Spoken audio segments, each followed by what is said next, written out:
శ్రీమాత్రే నమ. జై గురు దత్తాత్రేయ నమ. ఈ వీడియోలో మనం మకర రాశి వారికి మార్చి 1 నుంచి 7వ తారీఖు మధ్యలో జరగబోయే వార ఫలాలు పరిశీలించినప్పుడు మరి ఈ వారం అందే శుక్రుడు తృతీయ స్థానంలో ప్రవేశించడం జరిగింది. అంటే శుక్రుడు ఉచ్చస్థితి అత్యంత బలవంతుడై ఉన్నాడు. దానివల్ల ఈ మకర రాశి వారికి పంచమ దశమాధిపతి యోగకారకుడు శుక్రుడు బలంగా తృతీయ స్థానంలో వృత్తికారకుడు శనితో కలిసి ఉండడం వల్ల ఎవరైతే ప్రధానంగా మకర రాశి వారు ఉద్యోగం మారాలి అనుకుంటున్నారో వారు ఉద్యోగం మారే అవకాశం ఉన్నది. కంపల్సరీగా అది మీకు అనుకూలంగానే ఉంటుంది. మంచి ఉద్యోగంలో మీ యొక్క హాబీకి మీ ఇష్టానికి తగు విధంగా ఉద్యోగం లభించే అవకాశం ఉన్నది. అదేవిధంగా మరి మీరు సినిమా ఫీల్డ్లో ఉన్న, కళారంగంలో ఉన్న, ఫైనాన్స్ బ్యాంకింగ్ రంగంలో ఉన్న 100% మీకు ఉద్యోగంలో అభివృద్ధి, ప్రమోషన్ లాంటిది కూడా రావడం జరుగుతుంది. మొత్తం మీద సినిమా ఫీల్డ్లో అంటే టీవీ, మీడియా, సినిమా రంగంలో ఉన్న వాళ్ళకి వాటన్నిటికీ శుక్రుడు కారకుడు. అటువంటి శుక్రుడు మీకు ఉచ్చలోకి రావడం వల్ల మీలో ఉన్నటువంటి కళాకారుడికి గుర్తింపు రావడం జరుగుతుంది. మీకు కొన్ని కొత్త ప్రయత్నాలు, కొన్ని కొత్త పరిచయాలు ఏర్పడడం వల్ల మీలో ఉన్నటువంటి కళాకారుడికి గుర్తింపు రావడం జరుగుతుంది. మీరు కూడా చాలా ఉత్సాహంగా ఏ పనైనా ప్రారంభించి అంటే ఎక్కువ ప్రోత్సాహం లభిస్తుంది మీకు. దానివల్ల విజయావకాశాలు కూడా పెరుగుతుంటాయి. మొత్తం మీద నూతన ప్రయత్నాలు ఫలిస్తాయి. మెయిన్ ధనస్థానం. ఈ ధనస్థానంలో రవి, ఇక్కడ అష్టమాధిపతిగా రవి ధనస్థానంకి వచ్చినప్పుడు ఒక విధంగా ప్రభుత్వ పథకాలు, ఆకస్మిక ధనలాభం అది వచ్చే అవకాశం ఉంది. అది కొంతవరకు బాగానే ఉంటుంది. కానీ కుటుంబ సభ్యుల మధ్య ఒక విధంగా విభేదాలు, ఈగో ప్రాబ్లమ్స్ రావడం జరుగుతూ ఉంటుంది. అంటే మీరు ఏ పని చెప్పినా కూడా మీకు ఇష్టం లేని ప్రయత్నాలు, ఇష్టం లేని పనులు మీ కుటుంబ సభ్యులు చేస్తూ ఉంటారు. అలాగే కుజుడు మీకు చతుర్థ లాభాధిపతిగా ధనస్థానంలో చేరడం వల్ల ఏదైనా ఒక స్థిరాస్తి అమ్మడం వల్ల, ఏదైనా పెద్ద మొత్తంలో గతంలో అయిపోయిన ధనం మీ కుటుంబానికి రావడం వల్ల మొత్తం మీద ఫైనాన్స్గా లంసమ్ అమౌంట్ మీ కుటుంబానికి రావడం జరుగుతుంది. అది మీ కష్టార్జితంతో అయినప్పటికి కూడా, మీరు సంపాదించింది అయినప్పుడు కూడా దాని మీద మీ పెత్తనం ఉండే అవకాశం లేదు. అవి వచ్చిన ధనం పంచుకునే విషయంలోనూ, ఎవరికి ఖర్చు పెట్టాలనే విషయంలోనూ, ఈ బాధ్యతలు పంచుకునే విషయంలో కూడా ఈ కుటుంబ సభ్యుల మధ్య విభేదాలు వచ్చే అవకాశం ఉంది. మీ మాటకి ఏమాత్రం విలువ లేకుండా ఎవరో మీ కుటుంబానికి సంబంధం లేని వ్యక్తులు మీ కుటుంబ విషయాల్లో ప్రవేశించి వారికి అనుకూలంగా తీర్పు చెప్పడం జరుగుతుంటుంది. బట్ ఏదైనా కుటుంబ సమస్యలు ఎక్కువగా ఇబ్బంది పెడుతుంటాయి. చాలా మనశ్శాంతికి గురవుతూ ఉంటారు. ఈ విధంగా ఏదైనా ఈ రాబోయే కొద్ది రోజుల పాటు మీరు కుటుంబ విషయాలకి దూరంగా ఉండడం మంచిది. ఏదైనా ధనం వచ్చినా ఇంకోటి వచ్చినా కూడా అది చాలా సీక్రెట్గా వ్యవహరించాలి తప్ప అది కుటుంబ సభ్యులకి ఇచ్చిన ఇంకో రకంగా వాళ్ళకి ఏదైనా చెప్పినా కూడా ఇబ్బందికరంగా ఉంటుంది. కాబట్టి కొంతకాలం పాటు కుటుంబ సభ్యుల మధ్య ఉన్నటువంటి ఈ ఇండిసిప్లిన్ బిహేవియర్ మీకు చాలా మనస్తాపాన్ని కలిగిస్తూ ఉంటుంది. ఇతరుల పెత్తనం కూడా ఇబ్బంది కలిగిస్తూ ఉంటుంది. దానివల్ల కొన్ని కుటుంబ విషయాలకి దూరంగా ఉండడం మంచిది. ఏదైనా అవకాశం వస్తే మరి కొద్ది రోజుల పాటు కుటుంబానికి దూరంగా ఉంటేనే మీరు మనశ్శాంతి పొందగలరు, మీరు అనుకున్నటువంటి ప్రయత్నం నెరవేరగలరు. సో ఇది విధంగా ఉంటే అష్టమంలో కేతుగ్రహ సంచారం కూడా మీకు మీరుగా కొన్ని సంబంధం లేని విషయాల్లో కలగజేసుకొని అనవసర ఇబ్బందులు ఎదుర్కోవడం జరుగుతూ ఉంటుంది. బట్ ఏదైనా కొంత ప్రత్యామ్నాయంగా కొంత ధన నష్టం జరిగే అవకాశం ఉంది.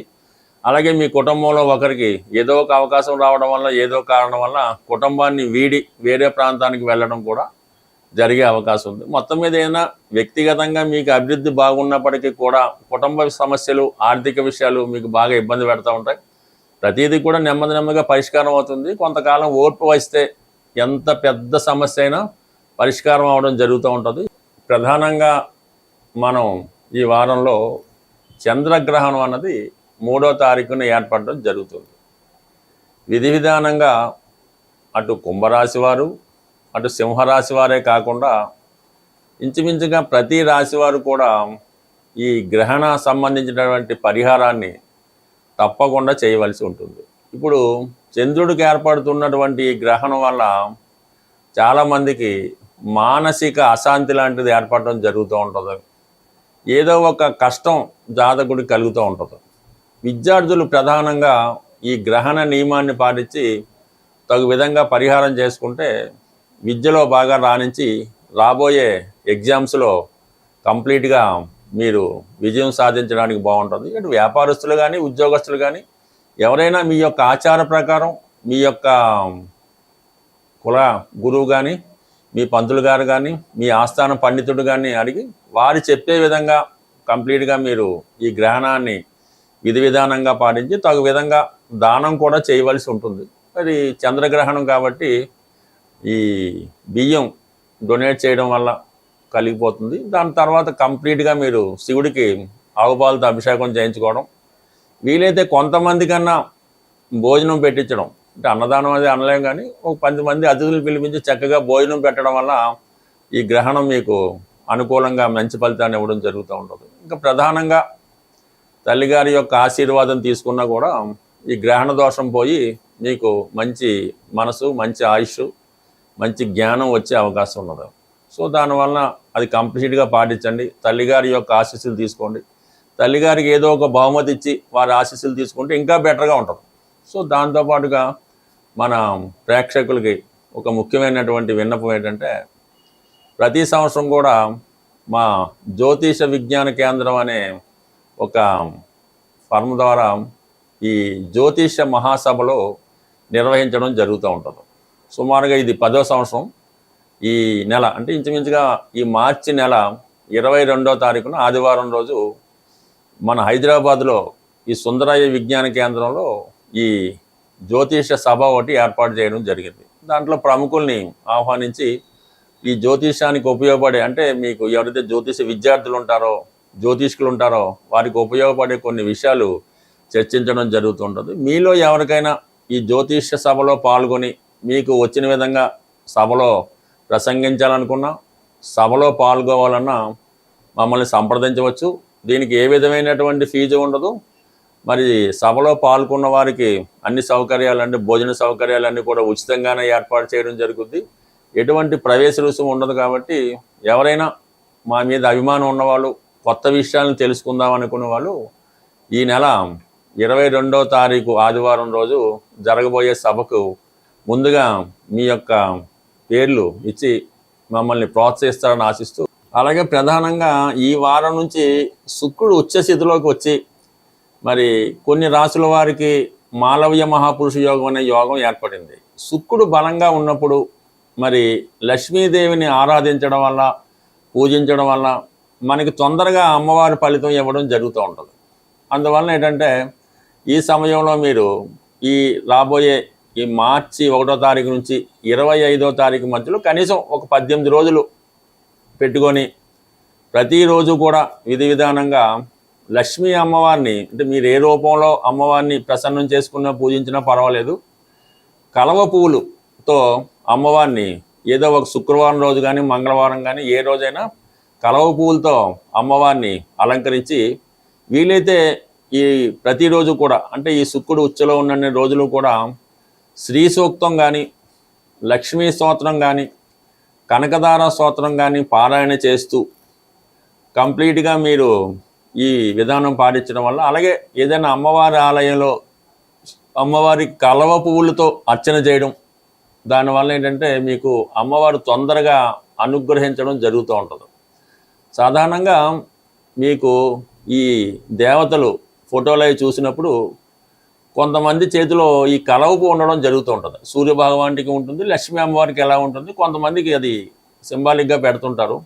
ఎవరి చేతిలో ఈ కలవ పువ్వు ఉన్నట్టు ఆ చిత్రపటం లేదంటే ఆ దేవతామూర్తి ఉంటుందో వారు మీకు ధనాన్ని ఇవ్వడానికి రెడీగా ఉంటారన్నమాట. అందుకే ఆ సింబల్ అక్కడ పెట్టడం జరుగుతూ ఉంటుంది. అందువల్ల ఏంటంటే మీరు కలవ పువ్వులతో అమ్మవారిని పూజించడం వల్ల, తేనె నైవేద్యంగా పెట్టడం వల్ల, ఈ ప్రసాదం అది అమ్మవారిని పెట్టినప్పుడు వెండి పాత్రల్లో పెట్టవలసి ఉంటుంది. ఎక్కువ మంది ఏంటంటే స్టీలు పాత్రల్లో పెట్టడం అన్నటువంటిది అది చాలా పొరపాటు. తెలియచేయడం వల్ల తప్పు లేదు, కానీ ఎట్టి పరిస్థితుల్లో కూడా దైవ ఆరాధనకి ఇనప సంబంధించింది, స్టీలు సంబంధించింది ఎట్టి పరిస్థితుల్లో కూడా వాడకుండా ఉంటేనే మంచిది. సాధ్యమైనంత వరకు అమ్మవారి యొక్క నైవేద్యాలు కానీ ప్రసాదాలు కానీ అరిటాకులో పెడితే ఉత్తమం, లేదు వెండి ప్లేట్లో పెడితే మరింత ఉత్తమం. ఈ విధంగా బుద్ధిగా నియమం పాటించి అమ్మవారిని ప్రసన్నం చేసుకోవడం, అలాగే అమ్మవారి పూజా కార్యక్రమం ప్రారంభించుకున్నాం, కనకదార స్తోత్రం చదువుతున్నాం. అప్పుడు ఏం చేయాలి, ఏదో ఒక పర్టికులర్ టైం ఎన్నుకోవాలి. ఉదయం 6:30 అంటే 6:30, 5 అంటే 5, ఆ టైంకి కరెక్ట్గా ఆదరణ అయిపోవాలి. ఆ టైంకి చేస్తేనే మీకు ఆ ఫలితం శీఘ్రంగా తొందరగా రావడం జరుగుతూ ఉంటుంది. ఒకరోజు 6 గంటలకి, ఓ రోజు 9 గంటలకి, ఓ రోజు సాయంకాలం, ఈ విధంగా చేయడం వల్ల మీరు 1,00,000 రోజులు చేసినా సరే ఆ ఫలితం అన్నది మీకు రాదు. ప్రధానంగా మీరు అమ్మవారికి సంబంధించినటువంటి ఏ స్తోత్రం పారాయణ చేసినా ముందుగా అది చక్కగా విని దాని తాలూకా అర్థం పూర్తిగా తెలుసుకొని అది చదవడం వల్ల, పారాయణ చేయడం వల్ల ఆ ఫలితం మీకు తొందరగా వస్తుంది. అది మీకు తెలిసిపోతూ ఉంటుంది. మీరు ఒక్కొక్క వాడు చదువుతుంటే ఆ స్తోత్రం పూర్తయ్యే లోపల అది మీకు ఎటువంటి అనుభవం ఇస్తారన్నది మీరు ప్రత్యక్షంగా దాన్ని అనుభవించడం జరుగుతూ ఉంటుంది. ఎప్పుడది దాని యొక్క పూర్తి అర్థం తెలిసినప్పుడు అది మనకుగా భావించి మీకు తెలుస్తూ ఉంటుంది. అది పూర్తిగా భక్తిలో సంపూర్ణంగా చేసిన వాళ్ళకి అర్థమవుతూ ఉంటుంది అన్నమాట. అందుకని ఈ విధంగా దాదాప్యం చెందుతూ శరణాగతి చెంది అమ్మవారి పాదాలు పట్టుకొని ఒక్కసారి చేసినా కూడా మీకు 1,000 సార్లు చదివిన ఫలితం అన్నది తప్పకుండా కలుగుతుంది. ఇందులో శ్రద్ధ అన్నది వెరీ వెరీ వెరీ ఇంపార్టెంట్. స్వస్తి.